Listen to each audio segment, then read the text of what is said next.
What if your legacy is to help others achieve theirs? I'd like to welcome Anthony to the Design Your Legacy podcast this lovely Friday. Welcome, Mr. Franco. Well, thank you for having me. I really appreciate it. It's an interesting thesis for a podcast. I can't wait to get into it. It is my pleasure. So, to break the ice with the listeners for a moment, let me read a little bit from your bio. It says you're a serial entrepreneur that's built and exited 6 companies and helped hundreds of founders. And you've danced with the big leagues, launching tech and AI ventures, selling into Fortune 500 companies and government agencies, and even landing a Shark Tank deal with Mr. Wonderful himself. So, my opening question is, what did you learn from all of that? That what did I learn? I'm still learning. So I guess what I've learned from all of that is that when I guess for me and I think a lot of people is when you stop learning you die. So I'm like a shark, and not in a bad way. But sharks die if they stop moving. So my goal is to just always keep moving. Oh, that's fascinating. I didn't know that about sharks. Yeah, they have in order to breathe, they have to swim. Oh, interesting. My favorite animal is the dolphin, which they're very smart, but a lot of people don't know a lot about dolphins other than like Flipper. Yeah, right, right. All right. Well, one of the things that we had chatted about in our preamble was about this idea of entrepreneurship, and I did talk to you about Donald Trump, like him or hate him. He did say most people, maybe even 90% of society, shouldn't be entrepreneurs because it's a tough gig. Yep, They have to work yep. through their lunch hour. But I wanted to perhaps start with this idea of, what is it that someone needs to know in that journey? Because you said that this is what your professor's not going to teach you. But I also want to talk about that exit piece because a lot of successful founders, they'll sell and then they find themselves with the space to design a legacy, but they've never thought about it before. So maybe we Yeah, could start. so Go ahead, please. let's start with the 99%. So you mentioned, you have to work through your lunch hour.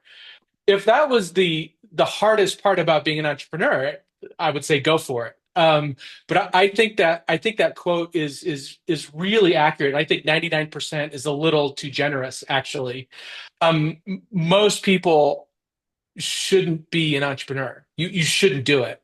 The depression rate is it's much higher. Your likelihood for failure is 90%. Entrepreneurs suffer from higher rates of divorce, depression, suicide, mental illness.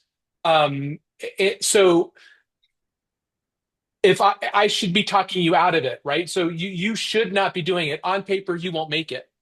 And But they show the bling bling, Anthony. they should have. Yeah, well, I mean, it is romanticized, right? So it is glorified by entrepreneurs shilling entrepreneur courses or the grind culture or a book. But the truth is, it's really hard. Well, they sell And you the freedom. I'm sorry to interrupt you, but they say, oh, if you get there, you can, yeah, you don't have a boss anymore. yeah, you're switching a 9 to 5 for a 5 to 9. So freedom, freedom. You have to answer to a tougher boss than your boss currently. You have to answer to customers who don't couch their criticism of you. Actually, they're just really blunt about how much they hate your product or your service or whatever. So the the freedom is glorified because you still have somebody to answer to because you need them to open their wallets, and they're much tougher critics than your boss.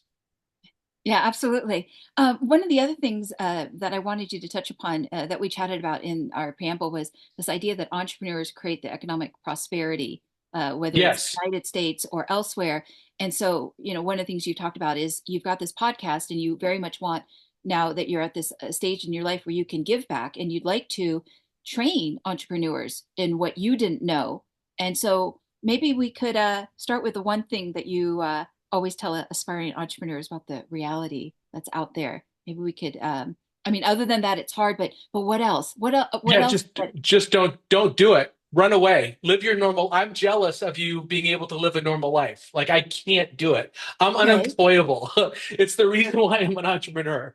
So I tell you not to do it. Now, there's 1% of your listeners, or maybe 10% of your listeners, that are thinking that I'm an idiot that I have no idea what I'm talking about. I don't know their circumstance, that their idea is groundbreaking. They can't let it go. They're going to do it whether or not they have a likelihood of succeeding because they just feel it in their bones. I can't talk them out of being an entrepreneur. And if I can, then you're not one. So, so for those people, I'm here to help you. For the other 99%, thank me for my advice, and then just go outside and play soccer with your kids, right? So live that life that us entrepreneurs don't have the luxury of living. Well, I think that's a brilliant point that you're making. I mean, one of the reasons why I started legacy planning is because I felt like no one else was having a quality enough conversation around planning and designing one's legacy. And it wasn't just a conversation about financial planning or estate planning. It wasn't just sign on the dotted line and fill out this form of where the assets will be allocated. It was like, well, why is someone else planning it for me? Where is the space or the think tank where people can come together and make it more creative and have it ask those tough, difficult questions that bring out the best in one another. I think you said the most insightful thing on this just before we jumped on, and you said I've had almost 200 of these episodes, and everybody when they talk about their legacies says something different. And I just think that really speaks to what legacy is. It's highly individual. You can't go read a book, and it's a byproduct. It can't be a goal. It's not about personal recognition. It's more about your ideas. And often legacy is an accident. It's not even under your control. You can't. Most legacies were built like Fleming, who built who found penicillin. He did it accidentally by leaving petri dishes uncleaned, right? Spencer Silver was trying to create a strong adhesive, but ended up with weak, and it created the post-it note.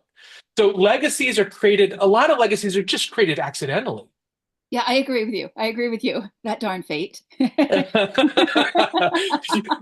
Once you think you have control over legacy, Murphy's going to come in and kick you in the ass. Absolutely. That's like when you make plans, God laughs. Yeah, that's like with Exactly right. there's that common story that a lot of legacy people talk about, the merchant of death, and then that became the dude that started the Nobel Peace Prize organization. But before he was like creating dynamite. Okay, He was so creating dynamite. Yeah, he did a masterful job of creating his legacy, right? Like that was purposeful. I think that's a high bar for any of us to achieve. yeah, absolutely. Well, so if we're talking for a moment about crafting it, somebody like Bill Gates, again, love him or hate him, he was this tech nerd, and then all of a sudden he went out on this public speaking circuit because he had his foundation and so on and so forth. So yeah, I think sometimes it's crafted, and sometimes, and I don't know if we had this conversation, but two-thirds of today's affluent are self-made. So they weren't talking about legacy at their kitchen table, their dining room table. Their parents were probably just trying to survive, and then they get a great idea, they get launched into something, whether it's as an entrepreneur or they were trading crypto or something, and now it's like they have this space where they can decide. But again, nobody has sat down with them and said, hey, if you now have this power, this opportunity, this access to do something brilliant, what would you do? And like I said to you, like when you pick up your latte, venti, whatever at Starbucks, they don't say, Anthony, what would you like your legacy to be with some sugar? Thank you. Yeah, exactly. But my favorite quote, and I got this from my pastor. I'm sure he got it from somewhere else, but during his sermon, he said something that really has stuck with me, and it kind of goes to your point that you're making, and that is success and comfort are not compatible. And I love that idea because you mentioned a lot of billionaires are self-made. Well, actually, a lot of very successful entrepreneurs, founders of companies, came from barely graduated high school, didn't go to college, didn't had a hard upbringing. Elon Musk had a hard childhood, and so that uncomfort, that discomfort, it is foundational. It's what sharpens you to become an entrepreneur. It's your ability to overcome the relentless failures that is entrepreneurship, which leads to legacy. Relentless. Yeah, I hear you about the failures. Yeah, I was actually surprised that Elon Musk was bullied in South Africa. And then he also spent some time in Canada. And I thought, oh, that's interesting. because he was a little bit Brutally smarter. bullied. Yeah, Yeah. brutally bullied. Yeah. Yeah, he was like that taller blade of grass. And Mhm. when others are like, "Hey, Anthony, why do you have a big red fire truck and I don't? Let me claw your eyes out," right? Because some people will say like, "Well, let me pit myself against you." And that's no fun because I call that one of the side effects of entrepreneurship. You think it's just going to be about the product or the service, but just wait till the envy happens and people don't like you. That's very insightful. That happened a lot. I've exited a half a dozen companies, and not one was a champagne cork moment.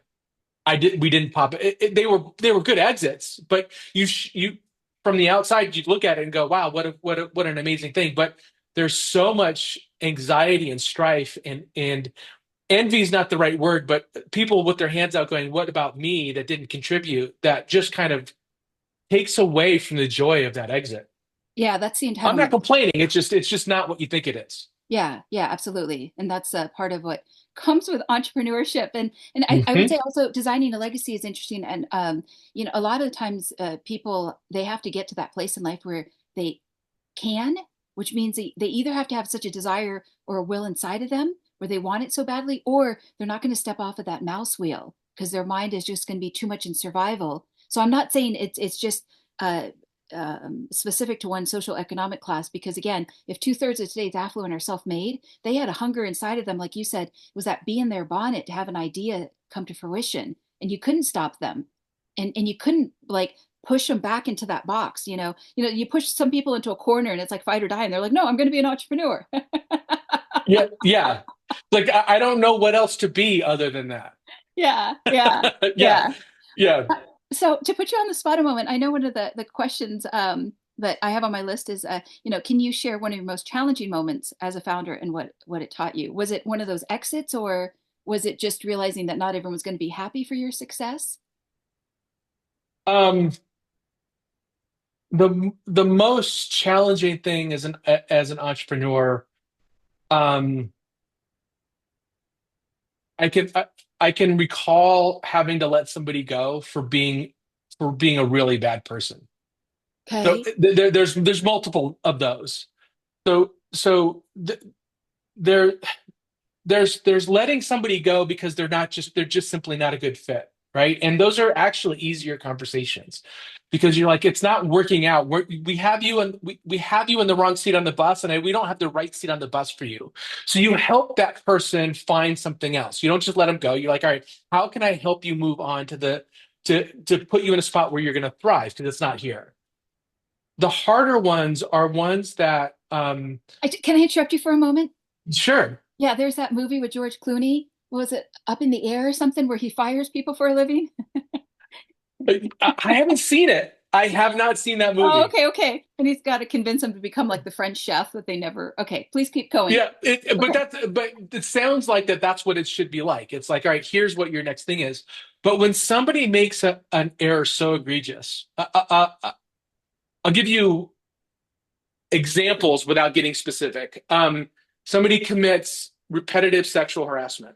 Okay. Somebody somebody says something about somebody else in the company that is a lie and defamatory. Okay. Somebody steals or cheats. Oh, so you had a couple of Those narcissists at the company. Yeah, those are really difficult because I find myself very emotionally, like very angry at this person for making such a bad decision for them, and also putting the company at risk, and embarrassing their fellow employees and putting the brand at risk. That those are actually for me, very difficult fires to make. Now, some would say that should be the easy ones because they made it really obvious that they need to be let go. But I get emotionally tied in to the things that I'm doing, to the business that I'm in, to the people that choose to work with me. That I feel like a personal slight when somebody does that. So it's like controlling that anger when you're letting them go. It's difficult. Oh, do you personalize it 1%? Like they should have known better. They're coming through the door of your I'm company. mad at them for them. Like I'm mad at them for on their behalf. Okay. Almost, employees aren't your children, but almost parental, almost Okay. that kind of like why would you do this to yourself and the people around you? Like, we trusted you, that kind of thing. Yeah, maybe they could have some higher standards. Yeah, I Yeah, thought you did. And in hindsight, it's like, how could I have been such a bad judge of character? Like, it's also on me too, right? interesting. Maybe, well, I guess you can't take your hand and like smack them upside the backside of their head. Yeah, you can't do that in the working world. No, can't Okay. do that. Can't Yeah. do that. Um, Out of Not in the curiosity, US anyway. yeah. Out of curiosity, how did being on Shark Tank and working with Mr. Wonderful shape your perspective? He's I'm not supposed to say this, but he's actually a great guy. But I don't want to Okay. ruin his reputation, so Okay. I'm not. I'm not supposed to say that he really cares about his founders. Okay. Um, so Shark Tank is, if you're an entrepreneur, it's in the back of your head that you want to be on Shark Tank, either to turn a deal down or to just get the exposure. There's this itch that you just want to be on that show. And I was lucky enough to make it. It was incredibly nerve-wracking. Um, I tried out 5 times before I got on. I remember the fourth time when I was turned down. I remember the moment I looked at my wife. I was disappointed that I was let down. I looked at my wife. She was sitting on the couch, and I said, "I'm going to be on Shark Tank." And she looked at me and went, "All right, what? The typical, yeah, whatever." And I said, "Oh, I'm going to do it." She's like, "Okay, whatever." And I kind of, I guess you could say, I don't believe in manifestation, but I manifested it. Okay. So you get there, you build it up in your head, and extremely just before those doors open, and you walk down that hallway. It's like you're in the TV. It's a little bizarre, and then you get on your spot and you start your pitch, and it was incredibly nerve wracking, but also one of the most thrilling experiences of my life. Yeah, that's wonderful. I think going back to what you said about how he cares, I think you have to have heart to really, really be successful. Because if it's just about service to self and the money, it doesn't, the plane doesn't quite take off. But if you really love other people and you love that thing, whether that thing is that product, the service, the idea, whatever it is, it's like time disappears. Yes, yeah, that is. You have to have, we were talking about this before, you have to have that noble cause as an individual, as a person. You need to have a reason for getting up in the morning that's more than money. And I think every one of the sharks have it. Interesting, interesting. So I shouldn't have a banker on my podcast, eh? Oh, that's a But really insightful statement. I don't know a lot of bankers that don't have a noble cause besides money. Oh, interesting, interesting. Yeah. Well, if they can do something and leverage that money, then it's like wide open skies for them. So before I talk about the piece about exiting a business, what's the best piece of entrepreneurial advice you ever received? The best piece of entrepreneurial advice I ever received is it's actually came from a book. So I highly recommend, and this was halfway through my entrepreneurial journey. I read the book Strengths Finder, Oh, which is it's a super easy read. And it's a thin, thin, thin book. I probably have it on my bookshelf still. So it kind of walks you through this idea that you don't have to be strong at everything. mhm. It dovetails into the book Traction, which is the Okay. entrepreneurial operating system, where it talks about Traction talks about having a visionary and integrator, two roles in a company. The visionary is the one that sets the vision, sets the pace. We're going this direction. The integrator is the one that systematizes all of the crazy stuff the visionary comes up with. That concept of having two people that are strong that complement each other really kind of is what the strengths finder book is about. And what it let me do is relax and stop focusing on the stuff that I'm weak on and going to somebody that's strong at something that I'm weak on and say, all right, I suck at this, you're good at this, you're going to need the stuff that you're good at, and let me do the stuff that I'm good at, and that'll make a good team. That notion of, one, I don't have to be good at everything. Two, that it takes a team. You can't build a great company by yourself. Now that may change with AI, but right now you can't build a great company on your own. Really changed my perspective on entrepreneurship. And to be honest, all of my exits came with partners. It Yeah. came with folks that I did it with. Like, it wasn't me, it was us. Yeah, I think it was Robert Kiyosaki who said that business is a team sport. So you have to get really good at finding good people and then trusting them and letting go in that delegation piece and saying like you had said, I don't have to be good at everything. Let me just delegate this and let go. But that control piece, like just let it go and know that someone else is going to run with it and do an amazing job. And if they don't, you can find someone else. And that's that team sport bit. Yeah, there's also something into that. So I suffered from an inferiority complex when I first began my career. So I needed to show that I was strong at everything. Mm, I needed that validation that, hey, yeah, this guy is the guy to do this. okay. And as you become a leader, that actually breaks teams. It breaks people. It's like I don't want to be in a room with a show off. I want to be the show off. And then letting go of you being the center of attention really empowers teams to be better teams. Oh, interesting. That's the ego piece. Totally. Yeah, totally. Wow. Thank you for sharing that. Yeah. Yeah, yeah. Oh, that's very cool. Okay, so let's talk about for a moment that bit about selling, because one of the things I had shared with you is that many times when a founder is in that position where they're right about to sell or they've just sold, they now have that opportunity to think about their legacy because they couldn't think about it before unless they carved out time. And as you know, many entrepreneurs, they're going at, gosh, 75 miles an hour. And if you've built six businesses, you know that when you're building that business, you're not going to necessarily carve out that time unless you're really, really, I'd say wise and thinking about the long-term picture to carve out an hour a week to say, okay, I'd like to design my legacy and then develop it a little bit more each week and develop it a little bit more each week and stay accountable to that thing or that vision of what I want it to be. Because I'm sure, entrepreneurs sometimes have that shiny object syndrome. And I've even thought Mm. like if I ever sat down, No, none of us suffer from that. yeah, yeah. Well, No, I even think if I were to ever sit down with Elon Musk, I mean, he's got six companies or whatever he's got, like the Boring Company and the SpaceX and the Tesla. And then if someone were to say to him, "Hey, carve out an hour a week to design a legacy," it would be good for him. But will he actually listen, he or she, to make it. well, Elon Musk probably is not too worried about his legacy, but for the rest of us, right? Well, I think like, well, anyone, it's like that. In the bigger picture, because I think he probably is reactive to a lot, just like many entrepreneurs are. Oh, I got sued again. Okay, I got to deal with that. Or like, oh, something else went wrong and the rocket blew up. Yeah, Yeah, yeah.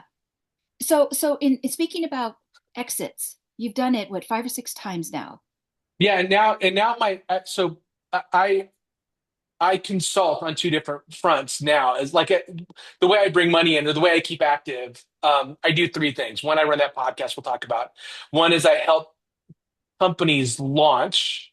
So I help them launch into new markets and new channels. And I'm also an M&A advisor. So I'm a licensed broker to help entrepreneurs exit. So I've exited my own companies and helped and launched my own. And then I also have helped lots of entrepreneurs launch a company and many exit. And so I kind of be able to I get to see the from the start to the finish and see what that looks like. And I would say that most entrepreneurs, unless you're a venture backed company, which is less than 1% of all companies that start, right? So if you're a venture backed company, in other words, you're going out and looking for an investment in your company to start, those companies have a luxury in that all VCs are asking, what's your exit strategy? How are you going to leave? How am I going to get my money back? It's part of the process. So you're thinking about that all the time, creating enterprise value. For the rest, the other 99.9% of companies that don't start that way, they're not thinking about their exit. They're not planning it. They're typically not planning their legacy until generally it's too late.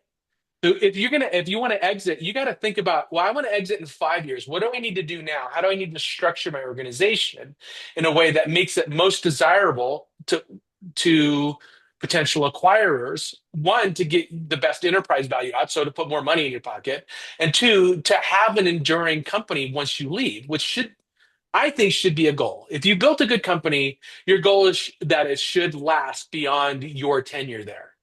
So you need to think about and craft what that looks like years before, not months before you're ready to leave. And Yeah, and a lot of and one more thing, a lot of entrepreneurs, look, everybody's going to exit their company. Every business owner is going to exit one way or another. You're not going to be there at some point. So the question is, do you want to have a say in how that happens, or do you just want to let it happen? yeah, yeah. So let me parallel that then to designing and planning a legacy. Sure. Yeah. So 5 years from now, let's say you designed a legacy.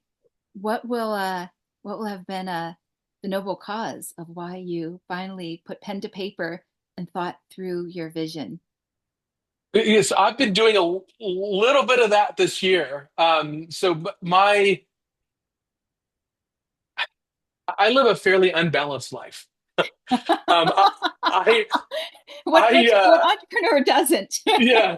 I mean, I don't, I don't have hobby. I don't play tennis. I don't golf. I don't fish. I don't hunt.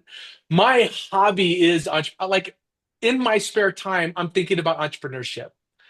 And so I came up to I went to a friend of mine who runs who's also kind of an entrepreneurial nerd like I am, and asked him. I said, "How do we?" Essentially, I asked him, "How? What do we want our legacy to be? How do we put our stamp on entrepreneurship?" And we talked about all the things that are difficult about being an entrepreneur. We talked a little bit about those. The biggest one is loneliness. The hardest thing about entrepreneurship and being an entrepreneur and a founder is you're lonely. Because you So can't go down and just talk to the other 90%. yeah, you can't. You can only talk to other entrepreneurs. And most of the things that you learn that you need to know as an entrepreneur is on the job training. You screw something up so bad that you're like, "Oh, I'm never going to do that again." And that's 99% of the things that you learn. So I went to Chris and I said, what if I want to write a book. I want to write an entrepreneurial reference manual that sits on a desk. And when you have an employee that steals from you or defames another company, you flip to that chapter. What do I do? What's the mental model? How do I think about it? What are the stats? Where are some resources I can go dig? I want to write that entrepreneurial reference manual. He's like, right, but we don't like to write. I said, exactly. So let's run a podcast and we call that podcast now How to Founder. And we cover essentially a chapter in that book on that. And then we have a writer transcribe that podcast into a chapter. So we're writing the book through podcast and so my legacy is to help entrepreneurs not screw so much stuff up and to understand that failure is part of the process and that you're not alone in this. And so that's I'm acting on it. I'm doing it now, and we have 250 chapters or episodes outlined, and we're only about 40 in, and we're kind of going through it. Good, good. So I know one of the topics that I brought up before we pressed the record button in bantering back and forth is, the question of what does the word legacy mean to you? So I'm going to put you on the spot and ask you to be candid. Um, yeah, it was funny because when we agreed to be on this podcast, I'm like, I got to think about what my legacy because I haven't thought about it. I mean, I said that I'm thinking about the podcast, but I didn't think about it as in terms of legacy. I thought it was like, this is what I should be doing to help other entrepreneurs. That's what I love to do. So Well, it's not Judgment Day, so you won't get graded. yeah. Well, I mean, there's this. I don't know if did you see that Mike Tyson interview when that high school girl was interviewing him about legacy? No, no. Oh my gosh, it's brutal because it's recent. It was just before his fight. She said, "What do you think legacy is?" And he was so crass, not in a bad way, but it was so brutal. But there's that I was like, "Oh, that was harsh." But in a way, I kind of identified with it. And he What said, did he say and "Legacy." what did she say? So I'm going to paraphrase it because I'm going to get because you have to go watch it. Okay. But he says legacy is BS. I, Mm. I do my thing and then I'm gone. Who cares about legacy? Now it was and what she said was okay. Well, thanks for that. And it was like kind of like it was this awkward like silence afterwards because it was so brutal. But it was really kind of a humble way of approaching what he calls his legacy. He's like, I don't care about my legacy. I just want to do right by people now. I want to live my life the best way I can now. And if you focus too much on legacy, you're starting to lean too much into ego and narcissism. And also you can ruin your legacy by thinking too much about it. Like overthinking it could potentially destroy your ability to have any control over it. So I go back to like you don't have control over your legacy, so just do your best now. Take your Yeah. next step and keep moving and keep growing and keep trying to do better. And your legacy should write itself. You don't have a say. Yeah, that was what you had said to me in the preamble. You said to me, "I don't think about it," and I was like, "Well, that's a candid answer."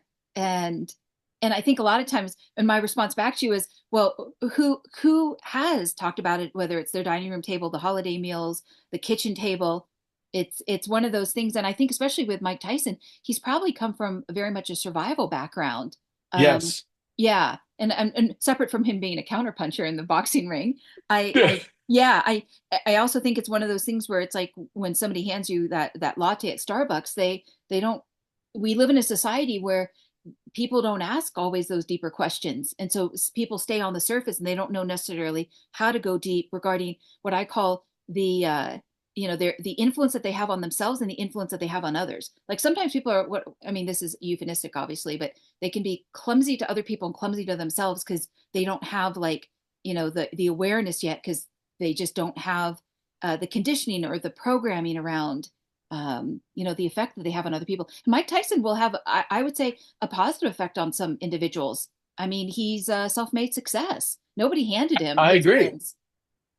I agree. I mean, there's this interesting psychological paradox of legacy that, first of all, if you're thinking about legacy, you're fundamentally thinking about how other people will perceive you, Could be. which, Okay, keep going. and so that focus on social proof can mean that you're trying to conform to it and not actually you're conforming to what other people think about you, not what you think you should be doing on your own, potentially, right? So I think it could have this distortion effect on your decision making and prioritizing long term reputation over having an immediate impact. Unless it's internal. If there's an internal driver, such as values, which I'm going to ask you about your values in a moment, Yes, yeah, and I think then one's decisions then get based on, you know, them steering the ship. Yeah, will social proof be a part of it? I think it is, but if somebody did the best that they can based on their internal drivers, then then they were true to themselves in terms of integrity when they get to the end. But a lot of times, again, we don't think we have that personal agency or that power. And going back to the Merchant of Death, yeah, there was that social proof moment where he was like, "Holy cow, look at what the newspapers are printing about me. I don't want to be remembered as that." And so it wasn't yes, necessarily that he was like, "Oh, I'm going to have my name on the side of the libraries like Carnegie or some of the other moguls and titans of the American society." It was just you're right. It with the boomerang came back. But I also think as part of my coaching and consulting practice is that we can choose here and now in personal agency to say my values are A, B, and C, and how will I live into them every week? And that's like either starting with the end in mind or it's just putting one's fork in the road. Like you've started 6 companies. It's like saying like it's interesting because you were saying like an enduring business. And I'm like, what about an enduring legacy? And you talk about like putting the years in to craft that. I'm like, yeah, someone can put the years in to craft their legacy. And it doesn't have to be egomaniac like they don't have to be a glory hound per se. When I think about some individuals that have the means to hire public relations agencies and so forth, or even the rich kids that are coming up right now. It's all about the personal brand. And yeah, that's a part of it. But I think that internal conversation also can lead to a sense of freedom if they have, the opportunity to live into their values and feel true to themselves. That's like better than any drug that's out there. yeah. I agree. In legacy, so I may have. So let me say it a different way. My definition of legacy is how other people's perceive you. That Okay. may be the wrong definition of it, right? So No, that there's no that's right how or wrong. That's great. Keep yeah, going. yeah. So that's how I perceive it. It's like, so what are people going to say about me? How are people going to remember my name when I'm gone? And that's how I've always thought about legacy. But you bring up a really good point, which is on my deathbed, am I going to look back and be, how am I going to feel about what I left to this world? Which is a different way of looking at it. I never thought of that as legacy, but I think I might, you just expanded my definition of it. Well, that's cool. That's very cool. Yeah. Yeah, I just think that we live in such especially entrepreneurs, we live in such a reactive society. You got to pay that bill. There's an expense. It's the income and the expense reports. I got to bring in those other clients. How's the market share quarter after quarter? It's all of that, and you get consumed in that. But still, if you can live into your values and to know that your values matter, because some people they like you talked about the inferiority complex. Some people can say I have values, but am I good enough to live into them? I might have values, but who am I to live into them? Like it's that thing about like stepping into your shoes and saying like my values are okay and I can use them to influence and drive the bus. And I but again, I think that there has to be some positive role models around that and some belief that one's vision outside of just making money matters. Well, so my value system. So I don't talk about it much, but I'm Christian, Okay. and and I was raised Catholic, but wasn't really religious. Didn't go to church or anything for a very long time, and then I met my wife, and she introduced me to a church that just really laid the foundation for me to believe in the Christian faith. But before then, I had always believed in a higher power. I just didn't know. I didn't have a place to put that belief. You look at the universe. You look deep into how an atom is structured and broad into how the universe is structured. And I don't see how you can look at that and not think that there's an architect. I just like it's just the design is so beautiful. The universe is so beautiful. How things work together is just incredible. That there has to be something loving out there that has architected it. That's just my belief. So when you have this, I think when you have this idea that there's something bigger than you, it changes your perspective and humbles you quite a bit into wanting to serve whatever that thing is. Yeah, absolutely. Yeah, I'd love to know what your mission statement is 1 year from now regarding your legacy. Because I'm sure you've got a financial planner, and I don't do that business, but I'm sure you've got some assets, but then a mission statement and a vision regarding, you know, both, in the next 5 years, but also 100 years from now. I I think I think the best thing that I can do, I think the best thing that anybody can do is empower people to have their own purpose. And I think money can destroy that. I really think money can destroy that. Well, money is a Um, magnifier. yeah, but it also, I mean, it can also destroy lives. How many lottery winners, their lives are a miserable mess after they've won as compared to before it. It happens quite often. Well, I think So, I hear you. I think their entitlement goes up because they can finally buy the Ferrari and live that lifestyle they always wanted. And then if they spend it all, now they got to go back and they got to shrink. But the way the human mind works is once the human mind expands, it's really hard to go back to being poor because you say, oh, but I've lived the good life. And now you want me to go back? And they're going to be like chewing at their fingernails to the day they die because they knew for one season of their life, they had the good life. yeah, but happiness comes through struggle. Yeah, well, I hear you. I hear you.